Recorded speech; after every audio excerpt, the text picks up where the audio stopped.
Russia Ukraine போர்ல ரொம்பவே முக்கியமான ஒரு பதிவு இந்த பதிவாக தான் இருக்க போகுது. ஏன்னா ரஷ்யா உக்ரைனுக்கு மட்டும் இது போர்க்காலம் கிடையாது போல.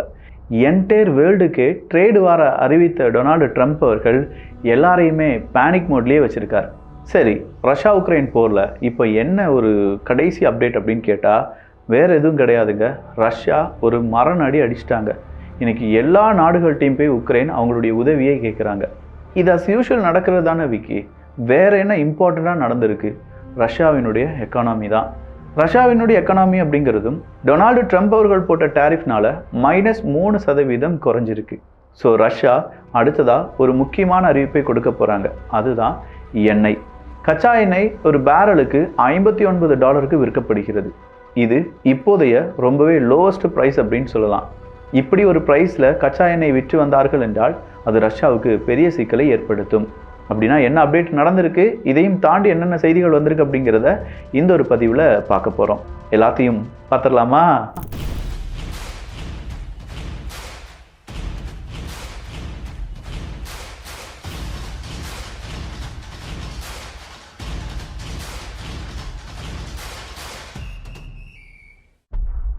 ரஷ்யாவை பொறுத்த வரைக்கும் $59 பேரல் கச்சா எண்ணெய் விற்கப்படுவது அப்படிங்கிறது பெரிய விஷயம் கிடையாது.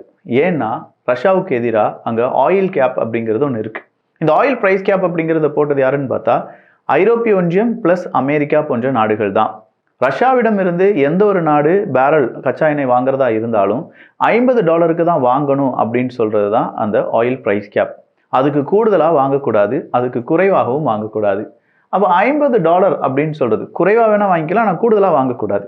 அப்போ இந்த $50 அப்படிங்கிறதுல வச்சு ரஷ்யா விற்பனை செய்து வந்தார்களான்னு கேட்டால் 10 பேரலை $50 விற்பனை செய்வாங்க. அடுத்த ஒரு 10 பேரல் கணக்கிலே வராமல் ஒரு $55 விற்பனை செய்வாங்க. இன்னொரு 10 பேரல் அப்படிங்கிறது ஒரு $60 விற்பனை செய்வாங்க. ஆனால் இந்த $55 $60 அப்படிங்கிற விற்பனை எல்லாமே கணக்கிலேயே வராது. இதை பிளாக் மார்க்கெட் வழியாக ரஷ்யா ஏற்றுமதி செஞ்சுட்டு இருந்தாங்க. இதற்காகவே தனியாக பல கப்பல் ஃப்ளீட் எல்லாமே வச்சுருந்தாங்க என்பது குறிப்பிடத்தக்கது. ஏகப்பட்ட நேரத்தில் உக்ரைன் சொல்லியிருந்த விஷயமும் இதுதான்.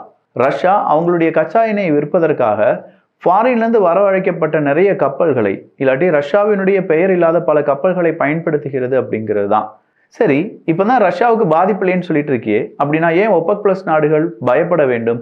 ஒபெக் நாடுகள் பயப்படுறதுனால அந்த பயத்தை போக்குவதற்கு ஒபெக் பிளஸ் நாடுகள் சில முயற்சிகளை எடுக்கணும். ஒபெக் நாடுகளுடைய தலைவர் சவுதி அரேபியா, ஒபெக் பிளஸ் நாடுகளுடைய தலைவர் ரஷ்யா.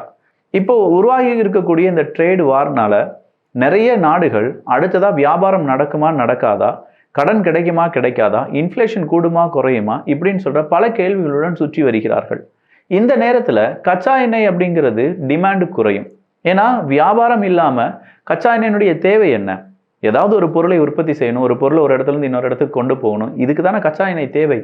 அப்போ கச்சா எண்ணெயுடைய தேவை டிமாண்டு கம்மியாகும் போது கச்சா எண்ணெயுடைய விலை அப்படிங்கிறதும் சரிய ஆரம்பிக்கும்.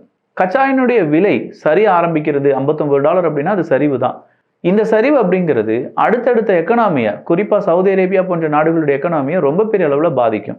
ஏன்னா கச்சா எண்ணெயை நம்பி மட்டும்தான் சவுதி அரேபியா போன்ற அரபுலக நாடுகள் இருக்கிறார்கள் மெஜாரிட்டியாக. சுற்றுலாலாம் அடுத்த கட்டம் தான். ஸோ கச்சா எண்ணெயினுடைய தேவை குறையும் போது கச்சா எண்ணெயுடைய விலை குறைகிறது. கச்சா எண்ணெயுடைய விலை குறையும் போது மீதம் இருக்கும் பொருட்கள் எல்லாமே நாங்கள் இறக்குமதி தான் பண்ணிட்டு இருக்கோம் அப்படின்னு சொல்கிற சவுதி அரேபியா கூடுதலான பணத்தை அவங்க செலவு பண்ண வேண்டியதாக இருக்கும். அவங்க லாபத்தை விட கூடுதலான பணத்தை செலவு பண்ண வேண்டியதாக இருக்கும். இதனால தான் சவுதி அரேபியாவில் அடிக்கடி அந்நிய செலவாணி அப்படிங்கிற கையிருப்பு ரொம்பவே கம்மியாயிட்டே இருக்கும்.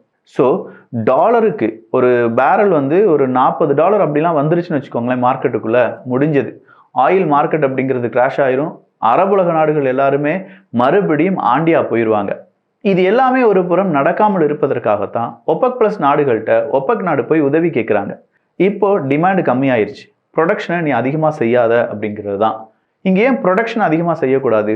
டிமாண்டு கம்மியாயிட்டே இருக்கும்போது ப்ரொடக்ஷன் அதிகமாக செஞ்சுட்டே இருந்தோம்னா மறுபடியும் டிமாண்டு குறையும். இப்போ $59, நாளைக்கு $40, அடுத்த நாளைக்கு $20 அப்படிலாம் கம்மியாயிரும். இதே மாதிரியான ஆன தினங்களும் இருக்கின்றன. சரி, ஒட்டுமொத்தமாக ப்ரொடக்ஷனை ஸ்டாப் பண்ணிட வேண்டியதானே அப்படின்னு கேட்டால் அது அடுத்த பெரிய சிக்கலை ஏற்படுத்தும். இதனால தான் மைனஸ்லாம் ஃப்ரீயாலாம் பேரலை கொண்டு போங்க, அடுத்த வருஷம் இல்லாட்டி 2 வருஷத்துக்கு பிறகு எங்களுக்கு காசு தந்தால் போதும், அதுவும் $2 $5 தந்தால் போதும் அப்படின்லாம் சொல்லி சவுதி அரேபியா அவங்களுடைய கச்சா எண்ணெயெல்லாம் விற்றுருக்காங்க. இதற்கு காரணம் என்ன தெரியுமா? கச்சா எண்ணெயை ஆஃப் ஷோர்லேருந்துலாம் எடுத்துடுறாங்க. அப்படி எடுத்த கச்சா எண்ணெயை வைக்கிறதுக்கான ஸ்டோரேஜ் ஃபெசிலிட்டி அப்படிங்கிறதுலாம் ரொம்பவே கம்மியாக தான் இருக்கும்.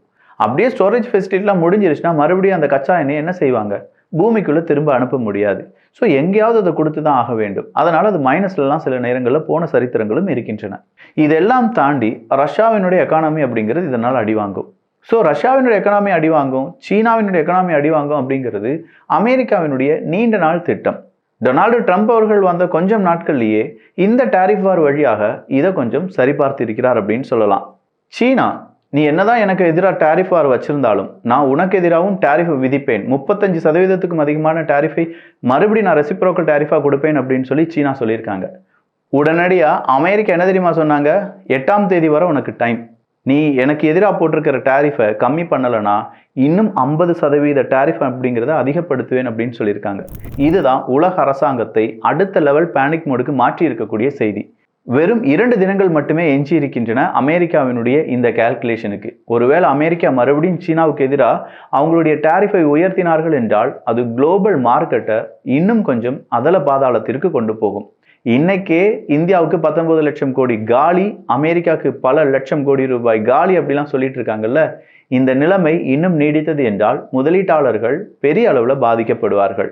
பெரிய பண முதலைகள் தப்பித்து விடுவார்கள். சின்ன சின்னதாக பணத்தை, சேவிங்ஸ் பணத்தெல்லாம் எடுத்து ஷேர் மார்க்கெட்டில் போட்டவங்க பெரிய அளவில் பாதிக்கப்பட்டுருவாங்க. இதெல்லாம் ஒரு புறம் இருக்கும்போது பெல்ஜியத்தினுடைய பிரைம் மினிஸ்டர், டிஃபென்ஸ் மினிஸ்டர், இவங்க 2 பேருமே இன்னைக்கு உக்ரைனுக்கு போயிருக்காங்க. உக்ரைனில் போய் ஜெலன்ஸ்கி அவர்கள் அவங்களுக்கு தேவையான டிஃபென்ஸ் எக்யூப்மெண்ட்ஸ் என்னென்ன முக்கிய தேவைகள் அப்படிங்கிறதெல்லாம் கேட்டு தெரிந்து கொண்டார்கள். அதன் அடிப்படையில் பல நாடுகளிடமிருந்து அந்த உதவியை உக்ரைனுக்கு வாங்கி கொடுப்பதாக செய்தியை வெளியிட்டிருக்கிறார்கள் பெல்ஜியத்தினுடைய பிரைம் மினிஸ்டர் மற்றும் டிஃபென்ஸ் மினிஸ்டர். நார்வேயை பொறுத்த வரைக்கும் உக்ரைனுக்கு மறுபடியும் ஒரு 415 மில்லியன் பவுண்ட் அப்படிங்கிறத கொடுக்க போவதாக அறிவிப்பை வெளியிட்டிருக்கிறார்கள். இது எல்லாமே உக்ரைன் அவங்களுடைய இராணுவ தேவைக்கு பயன்படுத்தி கொள்ளலாம் அப்படிங்கிற அறிவிப்பை நார்வே வெளிப்படையாகவே கொடுத்துருக்காங்க. ஸோ நார்வேனுடைய இந்த ஃபண்டை வச்சு இப்போதைக்கு உக்ரைனால் ரஷ்யாவுக்கு எதிரான தாக்குதலில் இன்னும் கொஞ்சம் வாரங்களில் ஈடுபடலாம்.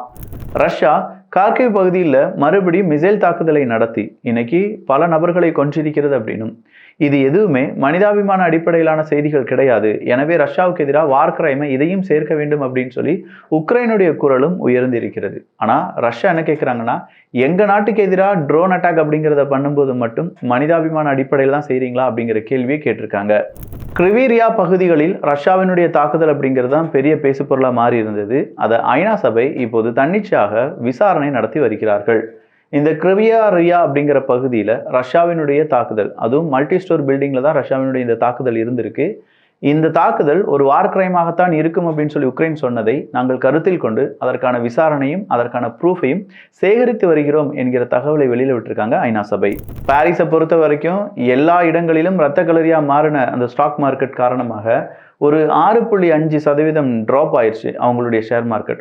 என்டையர் ஷேர் மார்க்கெட்டினுடைய ஒட்டுமொத்தமான ஒர்க்கிங்கையும் அதோடு நிப்பாட்டினாங்க என்பதும் குறிப்பிடத்தக்கது.